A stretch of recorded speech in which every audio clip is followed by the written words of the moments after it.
Halo semuanya, jumpa lagi bersama saya Melani dalam rubrik Legal Journal.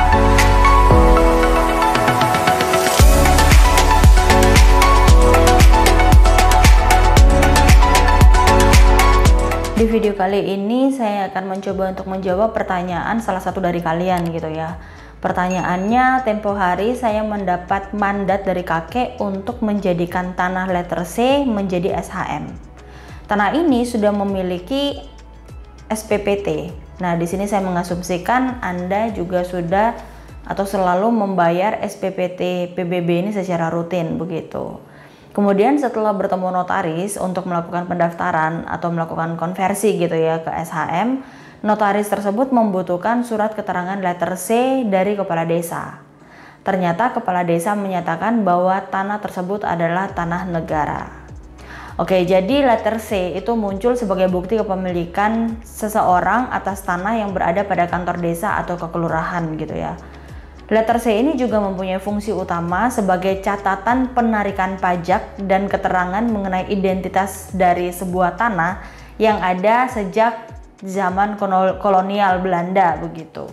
Hingga saat ini sebenarnya letter C masih banyak dipakai untuk menjadi identitas kepemilikan tanah dan bukti transaksi tambahan.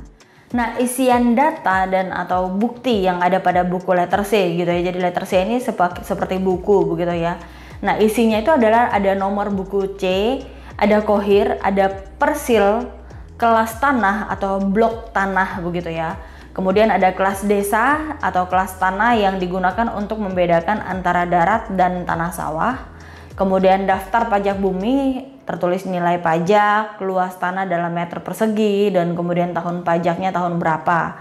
Kemudian ada nama pemilik letter C, ada nama pemilik awal sampai akhir, jadi ada riwayatnya. Kemudian nomor urut pemilik, nomor bagian persil, tanda tangan, dan kemudian ada stempel dari kepala desa atau kelurahan gitu ya. Nah, fungsi dari nomor letter C ini dan persil adalah untuk tata arsip pemetaan tanah dalam buku tanah dan juga dalam peta tanah di masing-masing kantor kelurahan maupun di kantor kepala desa setempat gitu ya. Nah, nomor letter C dan persil ini yang akan menunjukkan titik-titik batas tertentu suatu bidang tanah sesuai data yang tercatat di kepala desa dan atau di kelurahan. Nah, tindakan notaris untuk menyuruh Anda meminta surat keterangan tanah di kelurahan atau di kepala desa itu karena surat keterangan riwayat tanah tersebut merupakan salah satu alat bukti tertulis untuk menunjukkan kepemilikan tanah begitu ya. Nah, untuk keperluan pendaftaran hak atas tanah yang berasal dari konversi hak-hak lama itu dibuktikan dengan alat bukti mengenai adanya hak tersebut berupa bukti-bukti tertulis gitu ya. Keterangan-keterangan saksi dan atau pernyataan yang bersangkutan yang kadar kebenarannya oleh panitia adjudikasi atau panitia dari BPN gitu ya dalam pendaftaran tanah ini secara sistematik atau oleh kepala kantor pertanahan dalam pendaftaran tanah tersebut secara sporadik dianggap cukup untuk mendaftarkan hak atau pemegang hak dan atau hak-hak pihak lain yang membebaninya gitu ya. Nah, dalam hal tidak atau tidak lagi tersedia secara lengkap alat-alat pembuktian atau pembuktian hak ini dapat dilakukan berdasarkan penguasaan fisik bidang tanah. Jadi kalau tadi kan kita bilang bahwa ada pembuktiannya itu berdasarkan riwayat tanah gitu ya. Pemegang A sebelum B, kemudian dari B ke C atau dari C ke D begitu ya, semuanya itu kan ditulis secara jelas di riwayat tanah. Tetapi kalau memang riwayat tanah ini tidak ada, maka akan dibuktikan berdasarkan penguasaan fisik selama 20 tahun secara berturut-turut atau lebih begitu ya oleh pemohon pendaftaran dan pendahulunya gitu, dengan syarat ada penguasaan tersebut dilakukan dengan dasar itikat baik dan secara terbuka oleh yang bersangkutan sebagai yang berhak atas tanah serta diperkuat oleh kesaksian orang lain yang dapat dipercaya. Dan penguasaan tersebut baik sebelum maupun selama pengumuman itu tidak dipermasalahkan atau tidak disengketakan gitu ya oleh masyarakat umum atau oleh hukum adat atau oleh desa atau kelurahan yang bersangkutan ataupun oleh pihak lainnya yang mengklaim bahwa itu adalah tanah miliknya si yang klaim ini. Nah, tindakan kepala desa yang tidak bersedia untuk mengeluarkan surat keterangan tanah apabila tanah tersebut bukanlah milik negara begitu ya adalah tindakan yang tidak tepat. Kenapa? Karena menurut saya apabila memang Anda sudah melakukan atau melakukan pendekatan dan menjelaskan maksud dari pembuatan surat keterangan tanah tersebut, Akan tetapi oleh perangkat desa keberatan mengeluarkan surat keterangan tanah, maka hal yang paling mungkin dilakukan adalah Anda memberikan surat teguran dan kemudian menggugat si kepala desa ini berdasarkan perbuatan melawan hukum, begitu ya. Tetapi apabila memang tindakan kepala desa ini tidak bersedia atau tidak mau mengeluarkan keterangan tanah, surat keterangan tanah, karena tanah tersebut adalah tanah milik negara, maka memang pada kenyataannya secara realita tanah itu bisa dibedakan mengenai tanah milik negara ataupun tanah yang dilakukan oleh karena tanah tersebut bisa dimiliki oleh rakyat secara umum, begitu ya.